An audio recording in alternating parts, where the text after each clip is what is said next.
Let's go. Let's go. Coach Patrick Murphy, you are in the house. I'm so excited to have you here. Welcome. Thank you. Thanks for having me. It's really good to see you. You too. You too. And the fact that this is the night before September 1st that we're recording, this is incredible. I'm just so grateful for the time, and I will make sure it is worth your time. And also, I know our listeners are very excited about this episode. You've come highly recommended from a lot of people, so including myself. So just excited to have you here. First question that I have for you: what got you into coaching? I'm just dying to know this one. Well, it's I grew up in a small town in Northeast Iowa called Fayette. I graduated 10th in my class. There was 20 in the class. There was 200 and about 94 kids, K through 12. Everybody knew everybody in the entire town. There was 964 people in the town itself. Wow. So you talk about a small town. I grew up in a small town. But every family reunion, we would go to my grandmother's house in Dumont, Iowa. And it was a big family. She had 6 kids, 3 boys, 3 girls, lots of kids, Catholic family. And invariably, every single family reunion, a softball game would end up on the front lawn of her farm. And it was So a fun. big lawn. Well, as the cousins got older and I got older, several of them, their dad loved softball. And he played in the Army. He had a brother that played in the Army. And so fast pitch softball became the name of the game. And a couple of the cousins became pitchers. So when I was like in 7th or 6th grade, I was like, how in the heck are you doing that? You got to pitch to me and show me. And I I couldn't believe how fast they could throw with that control. One year at one of my sisters, she graduated and everybody brought their gloves and came to our house. And I wanted the cousins to pitch. And she pitched and she threw a little bit of a rise ball and hit me right in the nose. And I was hurt, but I was more shocked that the ball moved that much. So I just fell in love with the sport. And then when I went to Northern Iowa, I was a student SID. And my junior and senior years, they basically gave me softball and said, run with it, it's yours. And I became really good friends with the coaching staff. The lady that was the coach was a Hall of Famer, great lady, and she kind of adopted me. And then when I went to grad school at Louisiana Lafayette, like 2 weeks before school start, one of the assistant coaches quit. And the head coach, who's Yvette Girard, you know who that is, legendary coach, started the program at Louisiana Lafayette, then went to LSU and just won 2,000 games. She took me to dinner one night, and the only qualification I had was I had coached high school baseball in Iowa for a season. And we went to eat pizza, and I thought we were going to talk about SID stuff because I went to grad school there to be a sports information guy. And she found out I had coached 1 year of high school baseball in Iowa. And at the end of it, she said, okay, how about another duty? And I said, sure, what is it? And she said, my assistant, part-time, no benefits, $6,000. And I was like, hell yeah, I'll do that. $6,000? Are you kidding me? I flew down there with 3 suitcases and nothing else and didn't have a car. I walked everywhere. I got lucky enough to get a ride every now and then. But she let me borrow her dad's 1974 red Ford pickup. And that was my truck to drive. And I was there for 5 years with Yvette. And she was the greatest mentor I could have asked for. Probably the hardest worker I've ever been around. Never, ever, ever, ever took no for an answer. And I learned everything about the sport from her. So I was in the right spot at the right time. Heck yeah, you were. Jeez, that is so cool. And I was going to talk to you about like role models. What are these things that she taught you? I'm dying to know. Oh, and at the time when we were there, Title IX had just come into play. She literally started the program from scratch. Her mom would take old basketball uniforms, cut them up, and sew them into softball uniforms. Because, No. oh yeah, everybody wore shorts. So it was short and tank tops. And she was a fundraiser. She knew everybody in the community. She went to school there. She actually played volleyball there because there was no softball. So The community loved her. Her mom and dad had this Cajun lunch plate restaurant, a lunch spot that was really popular. And this is how unbelievable it was. About 11:20, Gerard would leave the softball office, drive to her parents' restaurant, run the cash register for the noon rush, come back to the office, plan practice with me, and we'd go practice softball for 3 hours in the afternoon. She did that almost the entire time she was at Louisiana Lafayette, which a lot of people I don't think even knew. But she Wow. had, yeah, she had to help the family restaurant, and she got to she got to know people because everybody would order, jambalaya or whatever, and they'd get to know Yvette. And so when it came down to fundraising in Lafayette, nobody ever said no to her. Mm, And we couldn't have recruited, we couldn't have traveled.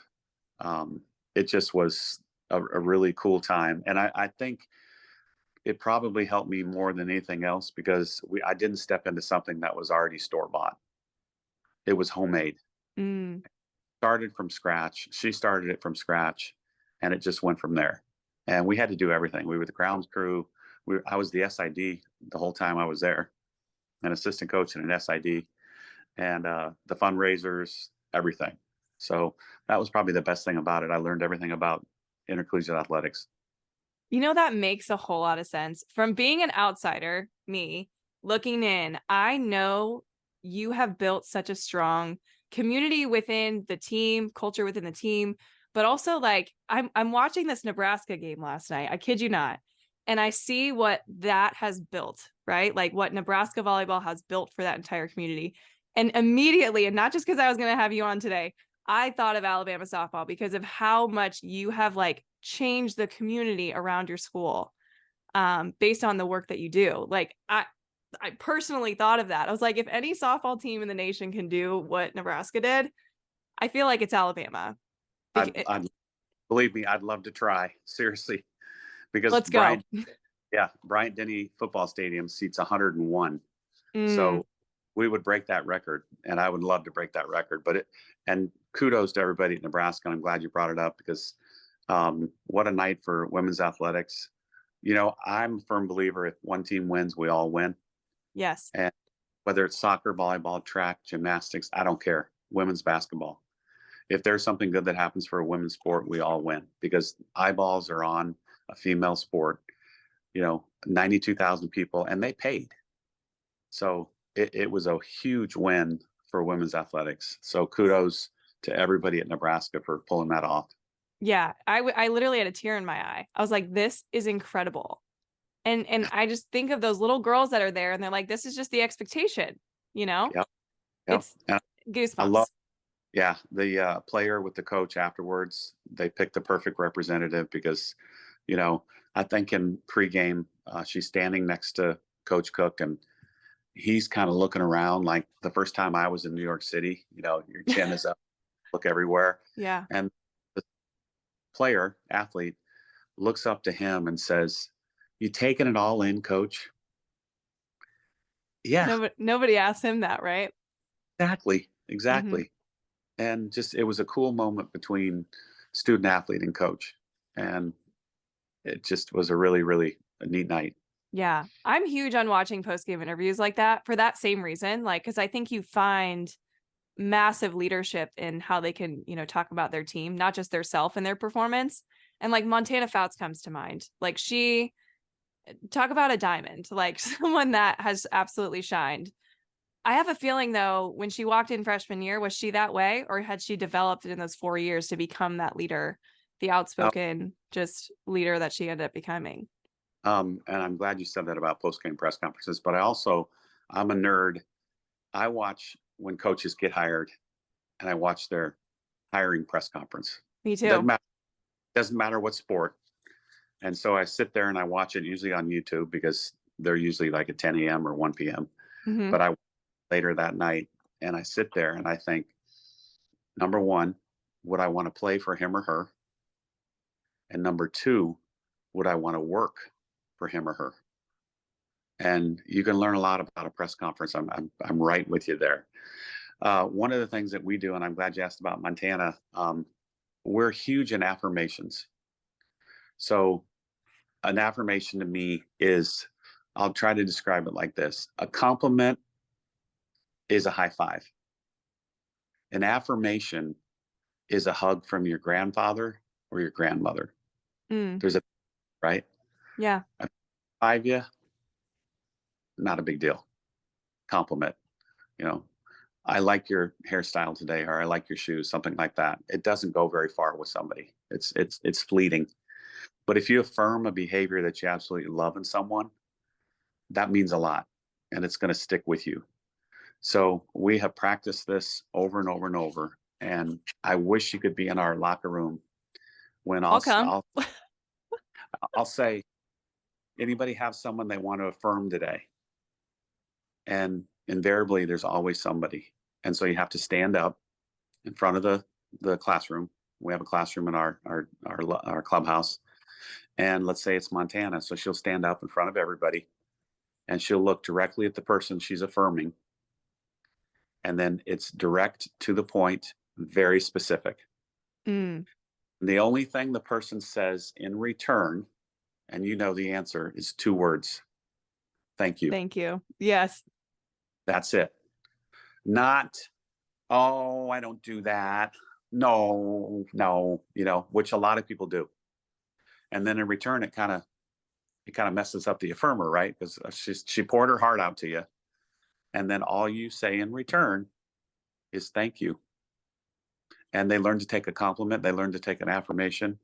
But over the years, Montana got so good at it, and just everybody in the room now it's awesome to see. And so this year, we really tried to teach them that affirmation and accountability should be easily one and the same, delivered and taken. Because a lot of kids in Gen Z, they have a hard time holding someone accountable. Just shoot, I do. It's It's tough. hard. It is very hard.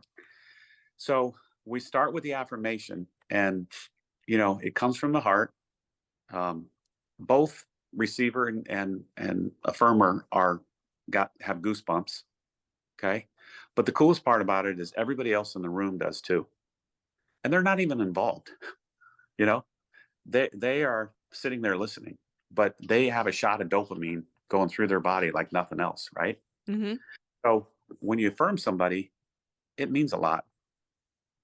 So when you hold somebody accountable, it also should mean a lot, because the person that's holding you accountable is basically telling you, I love you and I think you can do better. Yeah. One of the things we say in our program a lot is, Ashley, can you handle 30 seconds of embarrassment for a lifetime of learning? Heck yeah. Absolutely. And what I'm about to say to you, you might be embarrassed for 30 seconds, but if you really let it soak in and you take it with you, you will learn for a lifetime. Are you okay with that? Totally. And everybody says yes. And Mm, teammates, coaches, whatever. Okay.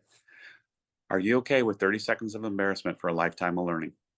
Okay, let's go.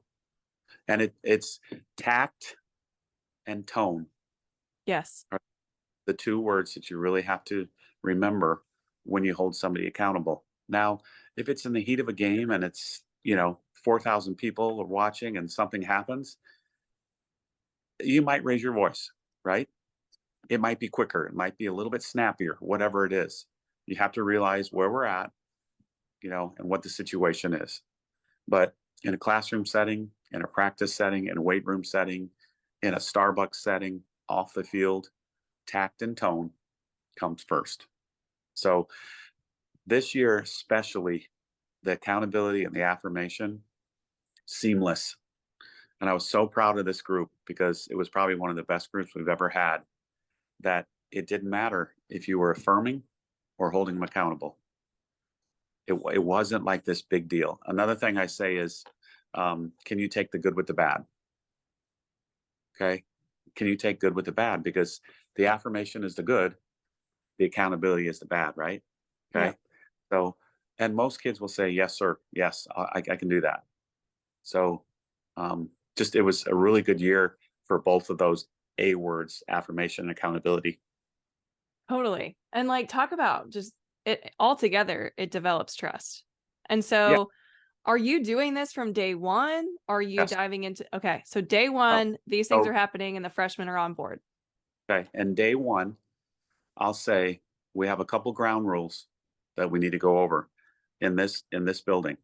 So we laugh with, we don't laugh at anybody in this classroom building. Nobody. We laugh with.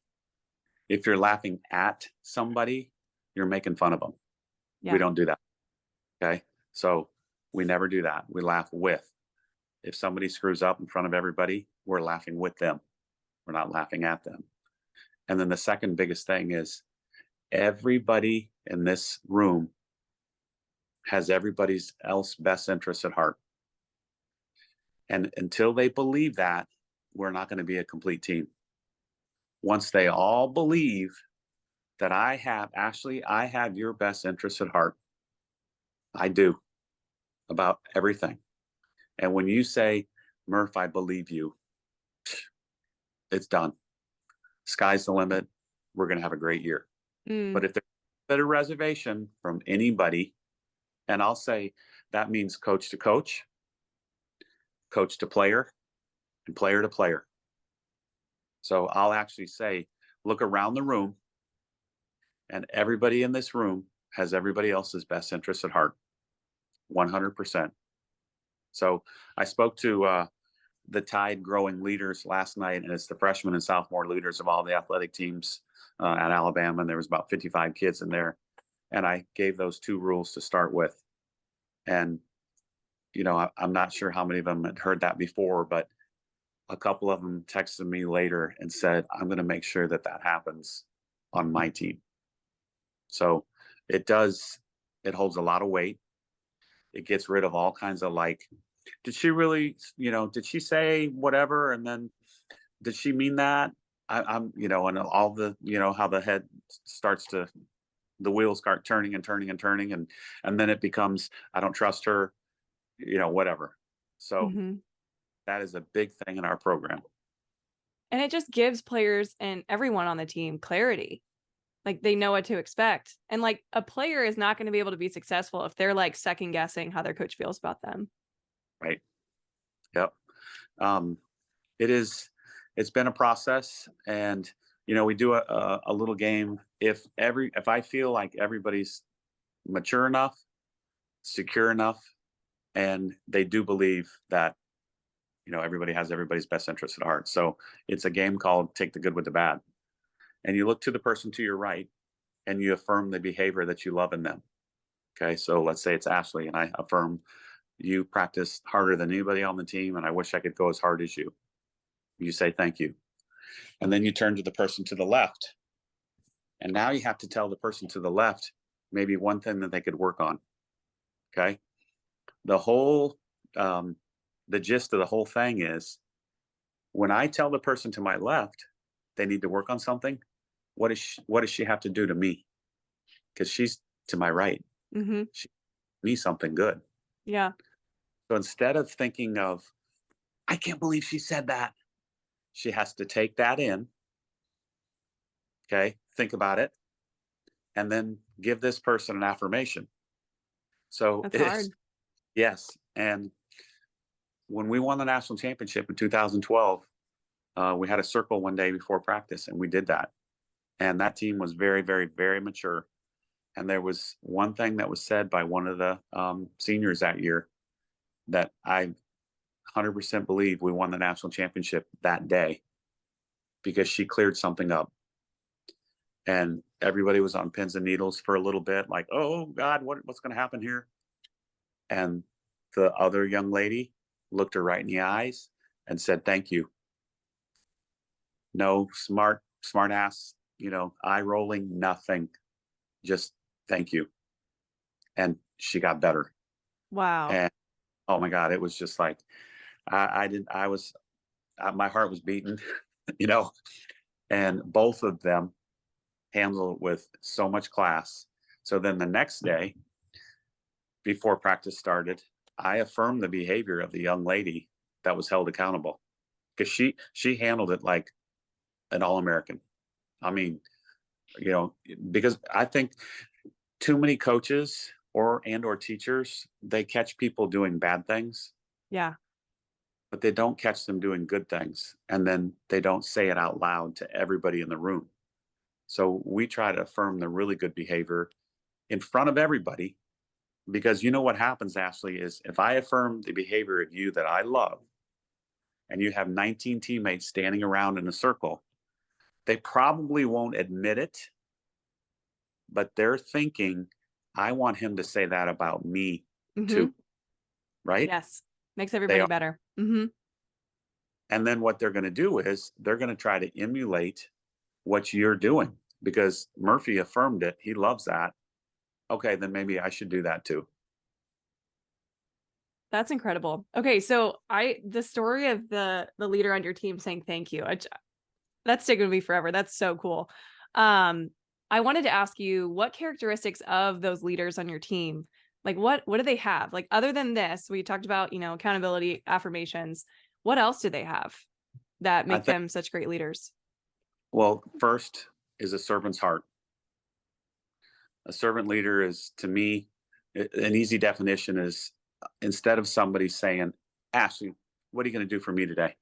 Mm, Servant leader turns it around and says, Ashley, what can I do for you today? And they do it to everybody. You know, my favorite example of this is we have an equipment manager in our Coleman Coliseum at Alabama, and he's a young man that's just has a heart of gold. And every single day that he has worked at Alabama, 2 knocks on my door, sticks his head in the doorway, and says, Murph, is there anything I can do for you today? He knows the answer, Ashley. No, nope, I'm good. But he does it every single day. So I use that example with every team.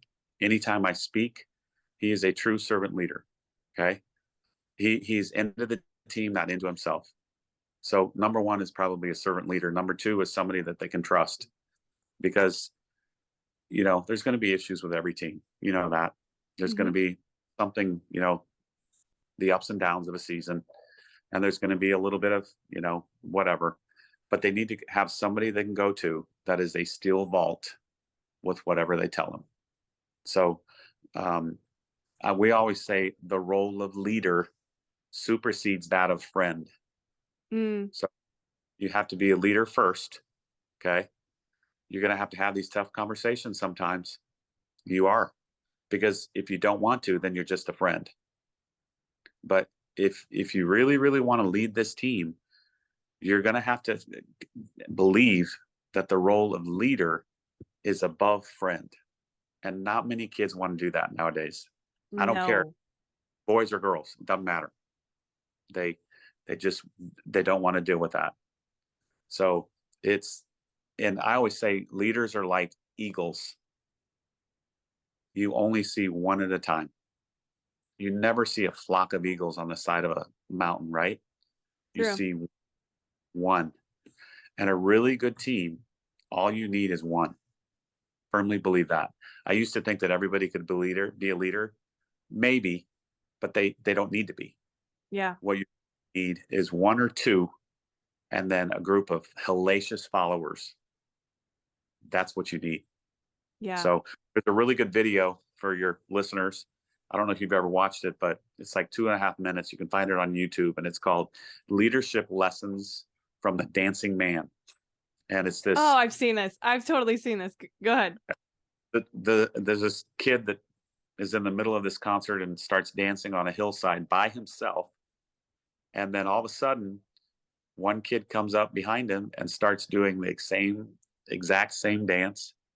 So now the leader is like, he has a follower. And then another one comes, and another one comes, and another one comes. And pretty soon, the entire hillside is full of people doing the same dance.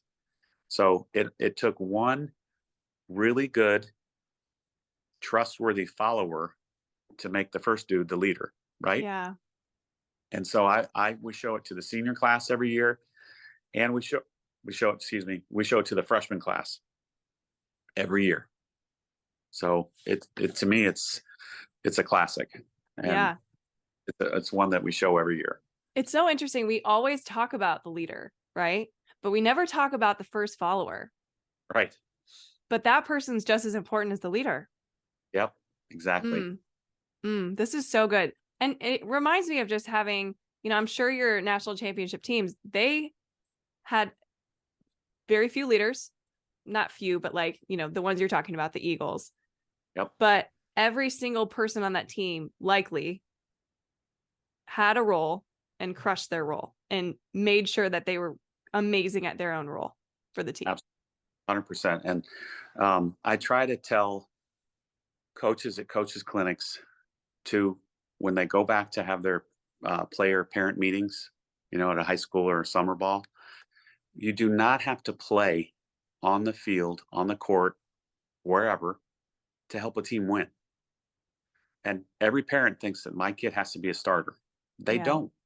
No. You can contribute 1,000 different ways as a role player. Okay. And then I'll follow up with, everybody on the team gets the same size ring. The role player doesn't get a smaller ring because she's a role player, and Jackie Traina doesn't get the bigger ring because she's the pitcher. It's the same size. So always remember, whatever your role is, play it to perfection and just do what the team needs. You don't have to do anything special. Completely. So I need to change gears just because I'm so excited. I'm gonna see Molly Fickner here soon.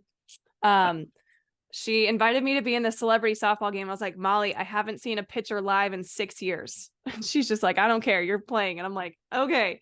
Anyway, how cool is it to see so many of your players not only just coaching, but being leaders in their own right in their own fields?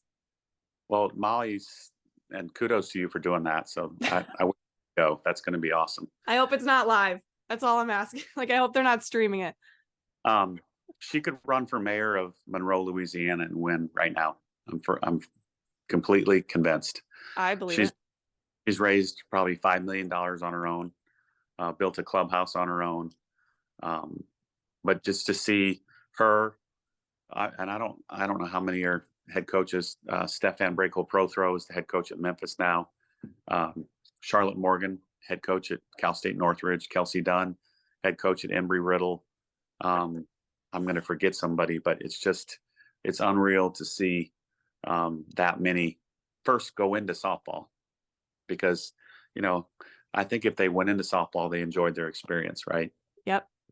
And one of the worst things that would happen to me, if somebody comes to me and said, I'm burned out, that would just crush me, because I don't want it to be a softball factory. This is college still. It's supposed to be fun. I want you to go to the football games. I want you to go to a concert. I want you to go to the basketball games. I want you to go to a baseball game. It should be fun. You're not a professional softball player, so let's not think we are, right? So I want it to be the complete experience. So when they're done, they can say, man, I want to take what I got here and bring it to somebody else so they can experience the same thing. And Molly's doing that. She's been just terrific. And Lacey Prejean, she just got the head job at Northwestern State. So we'll have 2 former players as head coaches in the state of Louisiana, which is cool. That is so cool. Now, because obviously you have to have a lot of talent too. So how are you able to lead a team and have them be so good athletically, but also so good in all the other areas and still have fun while doing it? Yeah, it's somebody asked me one time, what's the percentage of like team building, culture building versus practice? And I'd say it's probably 70 practice, 30 the other. Like I said before, we have a classroom in our clubhouse, and almost every day before practice, we take 10, 15, maybe 20 minutes. They have assigned seating, and they sit in their seats, and we go over either a life lesson. We have a speaker. We have something called SOS, which is Speakers on Success. And I invite somebody from the community. It doesn't have to be an athlete. It can be anybody, to come in and talk to the team about, number one, where they're at in life. how they got there, what was their educational path, what was their career path, what would they do differently, what are they looking for if they hire people. It's unbelievable. It's invaluable. We had a gentleman one time from an accounting firm, and it turned into this incredible lecture of how to ask for a raise. And hell, I didn't know. And he's teaching our ladies this unbelievable advice. And number one is never accept the first offer ever. So Mm, if you're for a job, Ashley, don't accept the first offer because there's always a little bit more, and you should ask for it. So, and I have three older sisters, and most of the time, happy for what we get. Right? I'm the yes. same one. Hmm. Don't make any waves. Happy with what you get. Well, there's a time and a place for that as well. But the very first offer, you don't accept. So here, this, 23, 24 young ladies learned some really good advice from this gentleman. And he was adamant about it too, because so those things that just happened out of the blue. But we'll do team retreats. We have, every month we have something with the team, like Halloween costume party, Thanksgiving party, Christmas party. And then obviously when the season starts, it's nonstop softball. But the fall is some of my favorite stuff that we do as a group. The other thing we do is when we first start school, we have class dinners, and the seniors come over to my house and I cook dinner, and we have an itinerary, and it's basically all leadership. So we have dinner, then we move over to the living room and we talk about leadership skills. And then a week later, the freshmen come over to my house. And I read in a book one time where if a young man or young woman who's attending a college away from home, if they step foot in one house in the community during their freshman year, they're over 80% more likely to return to that school than not. Wow. It also causes a freshman who might be homesick to come to my house. I cook, everybody's here. It's a home. They feel, like, okay, I'm part of this family, and it kind of relaxes them a little bit. And then Lance will have the juniors, and another assistant will have the sophomores. Hmm. So, and we've done this probably for 18 years. We used to have everybody over together the first time, and the poor freshmen would sit in the corner like the junior high dance because they were afraid of everybody and wouldn't talk to anybody. So once they get to know everybody in September, we'll bring everybody together. And then it's like old home week because everybody knows everybody. Hmm. How It's just, cool. yeah, it's just a little thing that, um, and cooking a meal is no big deal, right? But as the classes go older, it becomes more leadership based, what we do at the dinners. Yeah. Do you remember what that book was? Any chance? Sorry to put you Okay. on the spot. What was it? What was I talking about?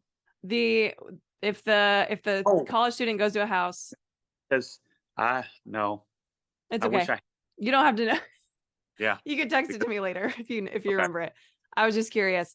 But I love how much we're spending on that 30%, because most teams, I believe, are spending 95% on the skill level and all of that other stuff, and way less on the fun, on the, enjoying your experience part, watching games, like these leadership things. But selfishly, I kind of want to dive a little bit into the 70%. Can we do a little bit of that? Oh yeah. Okay. Just because I know, obviously efficiency matters. Like nobody wants to go to a 3-hour practice and only get like this much done. Like, but how, you don't have to say like day in the life of a practice at Alabama, but like, what are the things and the skills and the foundations that make sure hit just about every practice that you try to share with your team? So the number one thing I think happens to a freshman when they come into a Division One program is the speed of the game overwhelms them. Yeah. The biggest negative that I found with a freshman. So we warn them from the very beginning, and we do about 4 weeks of individuals. It's still like 98 degrees here, Mm-hmm. so and it's cooler. The 98 is cool. So a lot of the Midwest and Northeast schools, they'll maybe do a week of individuals and then they have to start team practice because it's going to get cold. Right. We're kind of it. So we do individuals, then we get together, team practice, and it's a full warm up with our strength coach. We'll throw, we'll go through some throwing drills.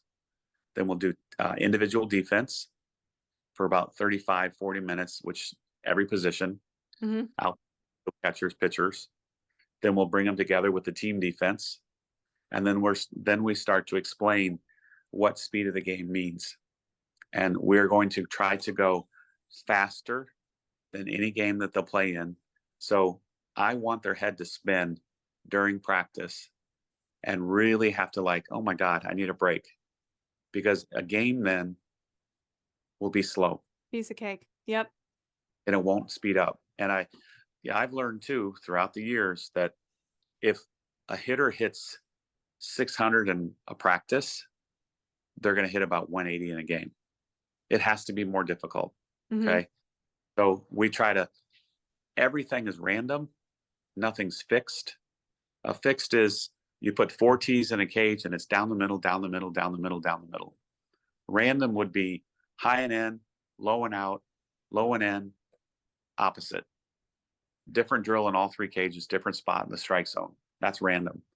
And I've learned through seminars and conferences that retention is much better when everything is random. So you mix it up, mix it up, mix it up. Make them think, make their heads really, really work in a practice, and make it hard. Now, you have to have a day where it's a feel good BP. You love that probably. Oh, you know it. Yeah, just hit bombs off me. That's fine. But a lot of the days it needs to be difficult, and you embrace the suck. Embrace it because it's going to be difficult. The best, Hall of Famers fail 7 out of 10. So I think the kid that can handle failure the best is the best hitter on the team because she doesn't let an 0 for 3 bother her to the point where she becomes 0 for 10. So, and you learn to do that in practice. You learn to do that.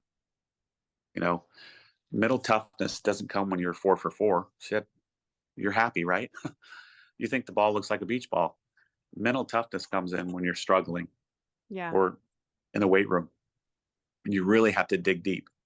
So you practice it and practice. If it's too easy in practice, a game is going to overwhelm you. A really Totally. good pitch is going to eat you up. So they have bought into that. And our practices are faster. I rarely go 4 hours. I think that's too long. That's just a long time. And we call it tot. So everybody puts the hand in a circle and we say 1, 2, 3, and everybody else tot. And that means time on task. So no standing around, no lollygagging, just let's go. Yeah. And the best practices to me are you look up and it's like, have we been out here for 3 hours? And covered everything. Those are Yeah. the best practices. Yeah. I coached in college for a minute, and I remember at Notre Dame, we always had a cage that like deliberately sucked, like for the hitter. Like it was intentionally insanely hard. Exact same reason.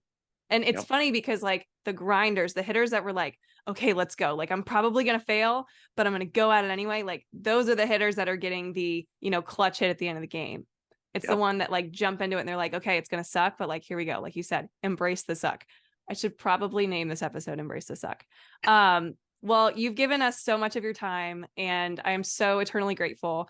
I came with like 50 more questions, but you have some things to do. It's an important day tomorrow. But if you don't mind, can we wrap up with a quick little rapid fire question? Sure. Or questions, I should say. I got 5. I call them 5 to thrive. I think you'll like it. Okay. Okay, great. But before we do, is there anything else that like you're passionate about? You definitely want to make sure the listener, whether they're a parent, coach, or player, need to hear in order to, I'm already motivated by this conversation, but is there anything else that like you wanted to share with the audience before we dive out? I think it's probably one thing that's been the most to our program. You've probably seen it, but it's the word Mudita. Oh yeah. What is this? And Mudita is, I would always say, if you can be as happy for a teammate's success as if you did it yourself, the sky's the limit for the team. I would say it constantly in my first like 12 years of coaching at Alabama. Hmm. Over Christmas break, I got the book Help the Helper. It's a business sports book. Okay. And the third chapter in one of the paragraphs, it starts out by saying, having vicarious joy in someone else's success. In other words, Mudita. And it's Mudita. And Ashley, I just about screamed. I shot up in bed. I got on my phone. I typed it in, and there it was. I was like, oh my God, there's a word for what I've been get my team to do for the last 10 years. I Wow. couldn't believe having vicarious joy in someone else's success. There's Mm. not an English word that equals it. That's the coolest thing about it. There's no English word. It's Sanskrit. There are two words that are exact opposite that are dirty words in a team sport, and it's jealousy and envy. Mm. And I know that when jealousy or envy invades a team, it's not a good thing. That Yeah. team is going to unravel quickly. So if you and I are competing for the shortstop spot and you win it, and the very first game you hit a bomb, the first person out of the dugout should be me.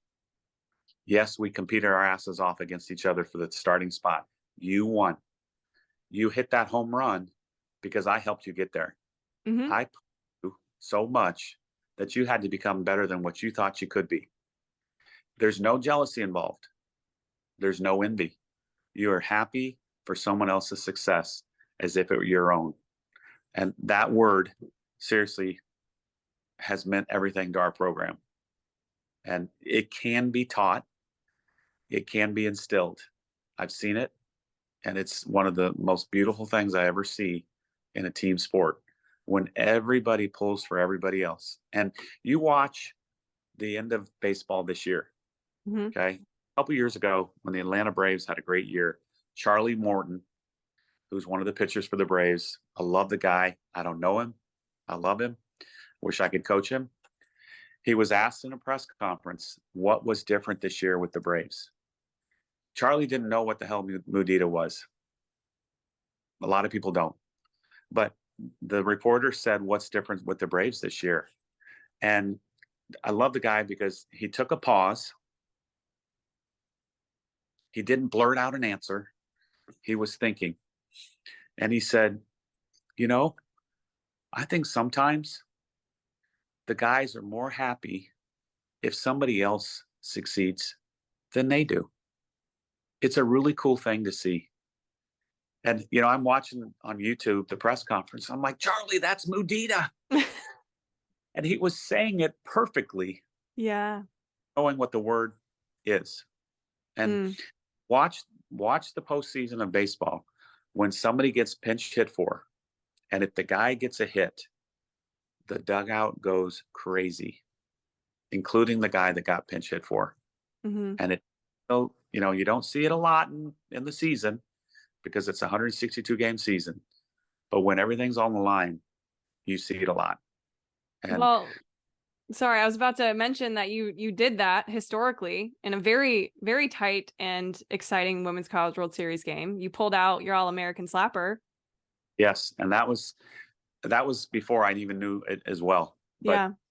that video with Brittany Rogers and Jaslyn Lunsford, it's on YouTube. It's called Anatomy of a Teammate. Anybody can look it up. A high school buddy of mine from Georgia put that whole thing together. Obviously I'm coaching. I'm not, I don't even see what's going on, but he watched the whole thing from his living room chair, saw it happening on TV. And, the other thing that I should have mentioned at the beginning is when you do have Mudita for a teammate or a coach or whoever, a coworker, it has to be genuine. Yeah. It has to be genuine because if it's fake, it's no good. And the person that sees it will realize that it's fake. When I was a teacher education major at Northern Iowa, I had a class my junior year, and the professor's name was Dr. Lynn Froyen. And he said something that I remember to this day, and that's probably 30 some years ago. He said this: first graders know when their teacher is fake. first graders. So when I introduce Mudita to my team every year, I say that story. And then I'll say, do you think you can get it by anybody in this room by not having genuine Mudita? Do you think people will be able to tell? And they're all like, yes. If a first grader can tell if their teacher is fake, a college sophomore, junior, senior is sure as hell going to tell if you're being fake. So don't even Totally. try, right? It's genuine from the heart always. Mm. Incredible. Incredible. Well, this has been a blast. And I promised you, especially because it's September 1st, Callie Hyveland, she's my favorite player of yours right now. Clearly, obviously. She's from up here where I live, Michigan. And she called me. I kid you not. This is a story you probably don't even know. She called, her dad actually got a hold of me on Twitter and was like, hey, can you work with Callie for a little bit? And so about a month before September 1st of her junior year, she's like, Ashley, can we talk about what these calls are going to be like? Like, if I get calls from coaches, can you help me prepare for these calls? And this is long before she was going to Alabama.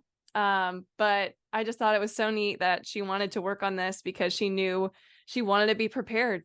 And clearly she was, because you got a hold of her. But I love Great, that kid. great athlete. She is. She's gonna do some damage this year. Mm-hmm. I think so too. I think so too. Yep. All right. Are you ready for your 5 to Thrive questions? Yes. Okay, let's knock these out and then you got to get to work. But I need to know, what is your favorite team tradition? You might have already talked about it, but like, what's the one that like you get most excited about? Oh gosh. You're like all of them.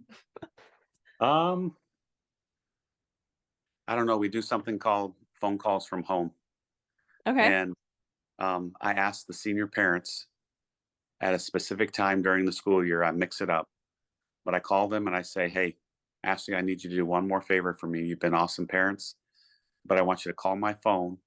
And I give them the date and the time, and then I say, "I want you to fill your daughter's bucket to the brim because Mm, she's a senior, and I want her to hear it from you."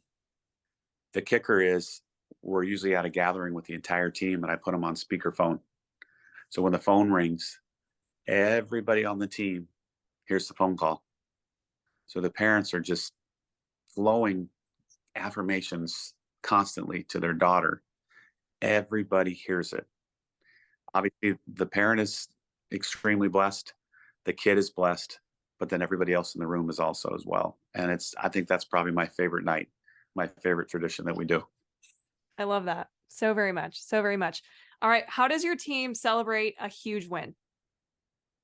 They yell for me to do a split jump, and I only do it after really, really special occasions because I'm going to rip a hamstring one day. Um, just in the clubhouse locker room, they go nuts. You know, away from everybody, they get together in the team room or the meeting room and really just let loose. And it's a happy scene. It's really fun to see. I love that. I love that. It's recruiting season. Welcome. What is a characteristic that you try to look for that people don't think about that they're being looked at? Did I that make think, sense? That's a weird yeah, question. no, after a failure, what do they do after they fail? We love to see people fail. So if you strike out in a game with the bases loaded, how do you react going back to the dugout? Do you throw stuff? Do you swear? Do you throw your helmet? Whatever it might be. Or do you cheer for the next girl up to bat? Mm, Somebody fails, that is a key opportunity for a coach to watch and see what happens. Mudita. Yeah, exactly. We need Mudita. Okay, so you're Yep. looking for it early. I love that. What's a must-visit spot on your campus other than your Um, field? We yeah, all know it's a great one. yeah. Probably the quad, and Ooh. it's it was designed by a president in the early 1900s, and he felt there was two sides to college life. One was academic and one was social. And I didn't know this until about 15 years ago when I took a guided tour with a person that knows everything about Alabama, and I felt really foolish. But he told the tour, he says, if you look at the quad, and it's acres and acres and acres. One side of it is filled with trees. That's the side that President Denny said is the academic side. So you can sit under a tree and study and read a book. And then you look to the other side, no trees. And I was like, oh my God, there's no trees over here. That's the side where it was the sporty side, the social side, play Mm, soccer, uh, jog, whatever it might be. But he split the quad into half, the academic side and the social side. And on a football game day weekend, tailgating everywhere on the quad. And they rent a tent for the weekend, and it is quite a scene. So I'd say the quad. I love that. I love that very much. Last thing I have for you. What is it that you hope a player leaves with? Like, how do you want them to leave your program?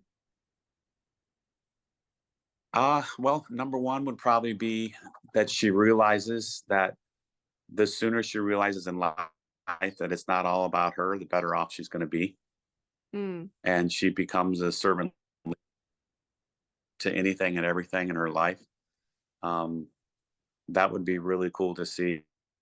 And then if she says coming to Alabama was the best decision of my life, that means a lot to me. They're graduated. They're going to go on to bigger and better things in the community. And, you know, we always say the best is yet to come. Whatever we do, if we win the conference, if we go to the World Series, if we win the World Series, it doesn't matter. If you truly believe in life that the best is yet to come, you're going to have a really good life because there's always something to look forward to. And one of the hardest things for a college softball young lady to do is she plays her 4 years, she loses, boom, it's done. And she's played since mm-hmm. she was 4 years old, 5 years old. And I don't want that to happen. I want them to think that there's so many things beyond softball, that softball is not all encompassing. It's just something that they do. It's just a small part of them. And the rest of their life is just going to be amazing. Yes. That's so good. That's so good. And I know that sorry, Murph, I lost you for a second. Ah, Oh, sorry. me? Jumped off. My computer decided to be crazy. Oh, I see a little picture of you on the dugout. I know. That's so funny. Hang on a second. Can't have a podcast. See, I'm the problem. I'm the problem. Okay. Here we go. All right. But I know every player that has left your program, I believe firmly that they have this because you've helped athletes become the best versions of themselves, which is why you were a prime candidate to come on this podcast. And I know so many have learned from you today. I just need to thank you for coming on, and what can we expect this season for Team 28? Oh, I think we're going to surprise a bunch of people because obviously we lost one of, if not the best pitcher in the country in Montana, Mm-hmm. and lost a really good senior class. But I think we have a lot of people with some chips on their shoulders, and they want to really prove a point. We got some really, really good athletes up and down the lineup everywhere on the field. So, and we have 6 pitchers. First time in a long time that we've had 6. So Lance McMahon has his work cut out for him, but I think he's up to the task. And it's a completely different 6. That's what we love about it, because it's going to be really, really hard to prepare for 6 pitchers, and we're going to use them. We're going to use every one of them. So I'm excited. I'm really excited. So, and this is your invitation. Anytime you want, VIP treatment, come down for a weekend series, whatever you want. You got tickets, be right behind home plate, and all the tours you want. Oh, I would love it. I'd love it. I know I played there once as a player. I never will forget that day. Or that weekend, I guess. It was a lot of fun. And one of the things, honestly, that probably made my career was after the game that we played against you, I happened to hit a home run. It was the coolest moment. My dad was raising his hands. It was awesome. I remember after the game, you shook my hand and you intentionally looked me in the eye and you're like, you're a great player. And that like hit me really hard, in a great way. So I just want to thank you so much for not only coming on today, but for being that light that even helped encourage young Ashley in college. Awesome. Well, thank you for telling me that. And thanks for having me on. I really appreciate what you do for coaches and athletes everywhere. Thanks so much, Murph. Means a lot. Yeah, no problem. I'm trying to stop the recording and it's not stopped, but it's okay.